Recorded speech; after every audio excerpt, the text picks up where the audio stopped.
जय श्री गणेश। नमस्कार, मैं आचार्य संजय द्विवेदी। मेरे समस्त प्रबुद्ध दर्शकों का मेरे चैनल पर हार्दिक स्वागत है।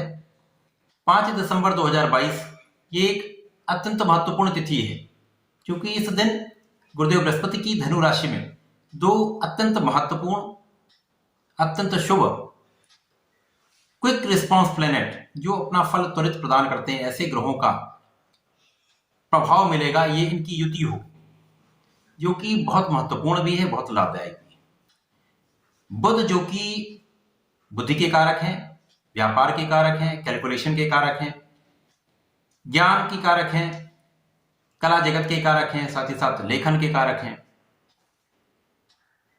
वाणी के कारक हैं।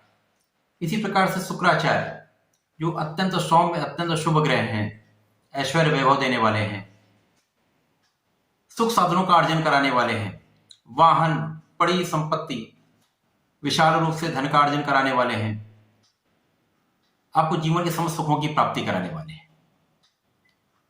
इस जगत में जितना भी ऐश्वर्य है, जितना भी वैभव, शुक्राचार्य के द्वारा आता है।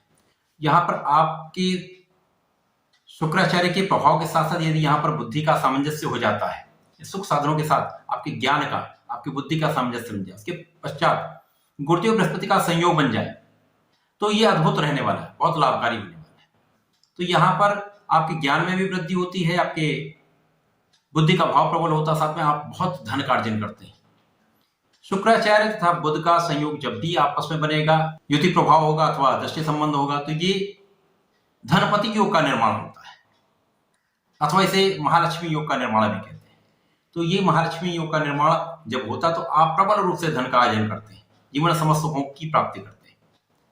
आज मैं वृषभ राशि के लिए, वृषभ लग्न के लिए इस महाराजयोग का क्या फल मिलने वाला है, क्या लाभ आप लेने वाले हैं, ये किस भाव में बनेगा था, उसका क्या प्रभाव रहने वाला है, कहां पर आपको सावधानी रखने की आवश्यकता होगी, समस्त विश्लेषण मैं पूर्ण तर्क के साथ करने जा रहा हूं।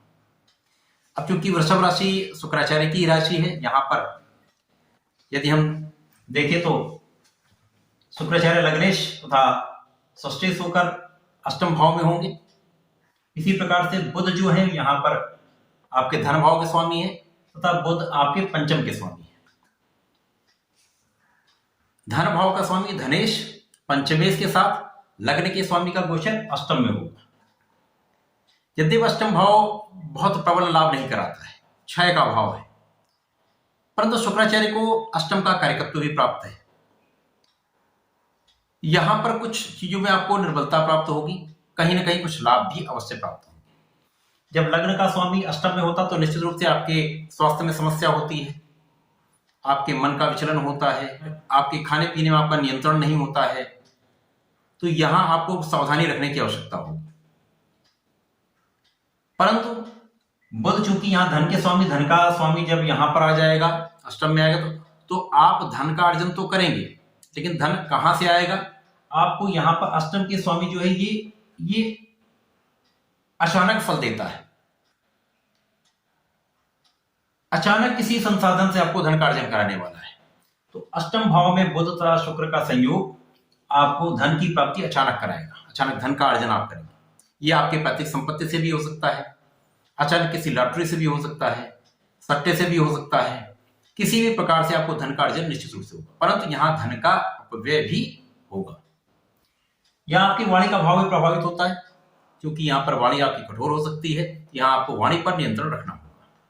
यहां जैसे मैंने कहा, अपने खाने पीने पर आपको नियंत्रण रखना होगा, क्योंकि यहां पर आपके शुक्र का अष्टम में जाना आपके एडिक्शन में वृद्धि करता है, आपके व्यसन में वृद्धि करता है, आपको मौसम के रोग हो सकते हैं, आपको पेट से संबंधित समस्या हो सकती है।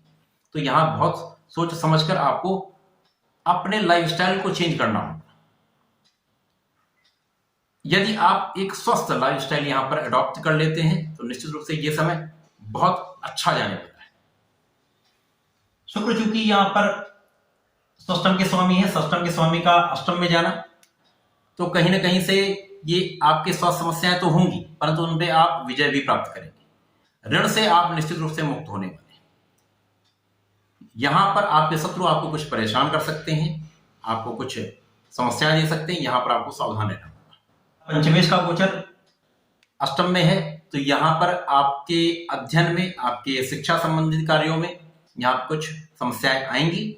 यहाँ आपको नियंत्रण रखना होगा। मन का भटकाव हो सकता है, इसलिए आपको बहुत यहाँ पर कंसंट्रेशन के साथ ध्यानपूर्वक अपने अध्ययन का कार्य, शैक्षिक कार्यों को करना होगा। प्रेम संबंध यहाँ पर अच्छे रहेंगे, परंतु लंबे समय तक प्रेम संबंधों का रहना यहाँ पर नहीं संभव है। परंतु यहाँ पर संतान का पक्ष प्रभावित होता है। यहाँ संतान का पक्ष भी प्रभावित होता है। कहीं ना कहीं यहाँ पर संतान के स्वास्थ्य में निर्बलता आने का योग बनता है। शुक्राचार्य का बुध के साथ महालक्ष्मी योग का अष्टम में होना सबसे बड़ा आपको लाभ देगा। आपको अचानक धन की प्राप्ति अवश्य कराएगा। प्रबल धन का आप लाभ अवश्य करेंगे, परंतु आपको बहुत सारी सावधानी भी रखनी होगी। यहाँ पर आपको अपने लाइफस्टाइल को चेंज करना होगा, अपने एडिक्शन पर नियंत्रण रखना होगा, अपनी वाणी पर नियंत्रण रखना होगा तथा अपने स्वास्थ्य तथा अपने संतान के स्वास्थ्य का ध्यान अवश्य रखना होगा। तो वृषभ राशि के लिए ये शुक्र तथा बुध का संयोग बहुत अच्छा नहीं है। धन की प्राप्ति अवश्य होगी, परंतु यहाँ आपको बहुत संयम से, बहुत सावधानी से रहना। वृषभ राशि के जातकों के लिए आपको नियमित रूप से भोलेनाथ पर जलार्चन करना चाहिए तथा प्रत्येक शुक्रवार को दही का अर्पण शिव जी पर करना चाहिए। दही से अभिषेक करना चाहिए। यदि आप ऐसा करते हैं तो आपके नकारात्मक भाव कम होंगे, आपको लाभ की मात्रा बढ़ जाएगी। तो ऐसा करें, इसका लाभ लें। धन्यवाद, नमस्कार।